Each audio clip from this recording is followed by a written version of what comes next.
All right, let's jump right in.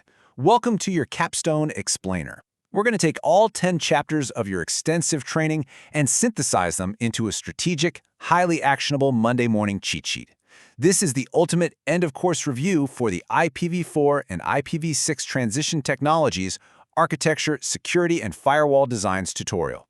We're going to lock in those core concepts so you can immediately apply them to your enterprise networks.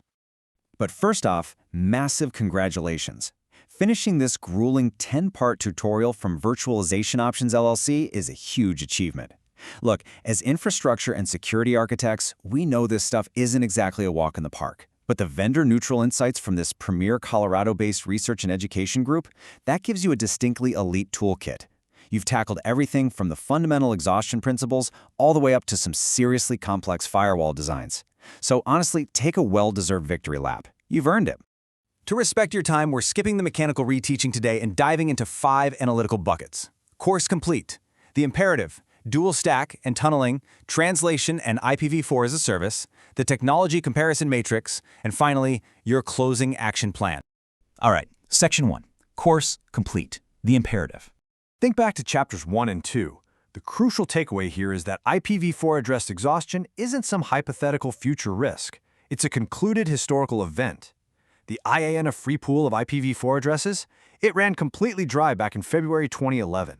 And by 2019, all 5 regional internet registries, RN, RIPE, you name it, were completely topped out of their standard allocation pools. The well is literally dry.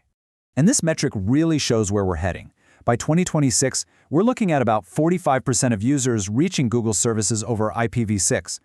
Why the massive rush? Well, think about mobile handsets.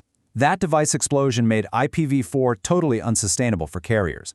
Major ISPs, like T-Mobile US, are already running IPv6 primary or even IPv6 only networks. Coexistence is not a future state, guys. It is your current operational reality. Which brings us right to Section 2, dual stack and tunneling. Now, running dual stack often feels like the easy way out, because you're running both stacks simultaneously on every node. And sure, it preserves perfect end-to-end semantics with zero translation overhead, but man, there is a catch. It completely doubles your routing tables, plus you get the staggering IP address management complexity. You're dealing with overlapping subnet provisioning, and far more dangerously, you've just doubled your entire security policy surface. And this is where human error really bites us, which was a huge focus in Chapter 4. The absolute most common enterprise misconfiguration is when a team spends hours meticulously locking down IPv4 IP tables and then just completely forgets to populate IP6 tables. This creates a massive scanner blind spot. Add in applications binding to the IPv6 wildcard socket, that double colon, and your perimeter security controls are trivially bypassed. Then in chapters 5 and 6, we dug into legacy tunnels like ISATAP. The golden rule here is uncompromising: do not use this today. Automatic tunneling mechanisms inherently bypass modern stateful packet inspection firewalls. There's a reason Microsoft and Cisco dropped support for ISATAP years ago. Tunnels like ISATAP and Teredo are deprecated, they're dangerous, and they present a totally unacceptable bypass risk. Moving right along to Section 3. Translation and IPv4 as a service protocols. Let's trace a packet in dual stack light, like we covered in Chapter 7. Your customer premises equipment uses a B4 element. That B4 element takes legacy IPv4 traffic and encapsulates it inside an IPv6 tunnel. That packet then traverses the ISP's pristine IPv6-only core, heading straight to the Address Family Transition Router, or AFTR. The AFTR decapsulates it and performs carrier-grade NAT44 out to the internet. It's a brilliantly efficient way for ISPs to run a modern core while keeping the legacy internet working for users. But as a security architect, knowing how it works is only half the battle. You have to secure it. You absolutely must implement BCP38 ingress filtering right at the CPE edge to drop spoofed packets before they ever touch the ISP network. And don't forget about mapping of address and port, or MAP, rules.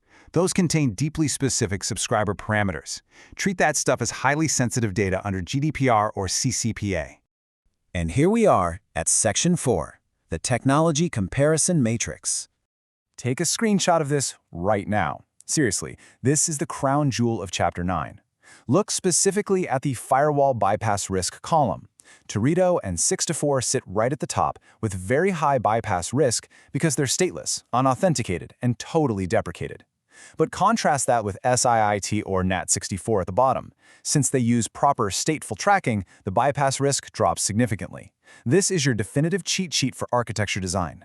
If you take away one architectural pattern from this whole explainer, let it be this rule of 3. Tunnels inherently bypass your perimeter controls because they hide traffic. Translators fundamentally break your end-to-end integrity by physically altering packet headers. And dual stack, it just straight up doubles your policy surface.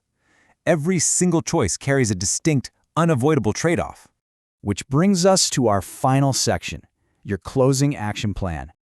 Time to put your practitioner hat back on. Monday morning, you have 2 crystal clear jobs. Step 1, audit your environment. But watch out, many legacy SIEMs claim IPv6 support but totally fail at proper NetFlow extraction. You need a system that can actually spot rogue transition mechanisms hiding in your network. Step 2, ruthlessly and permanently disable those deprecated tunnels. Let's get specific on the firewall commands. You need to confidently block Protocol 41 for 6 and 4 tunnels, unless you have it explicitly documented. Block UDP port 3544 to stop Teredo dead in its tracks. And drop the entire 2002:16 subnet at your perimeter to completely kill any rogue 6to4 traffic. They offer zero benefit today, but bring massive risk.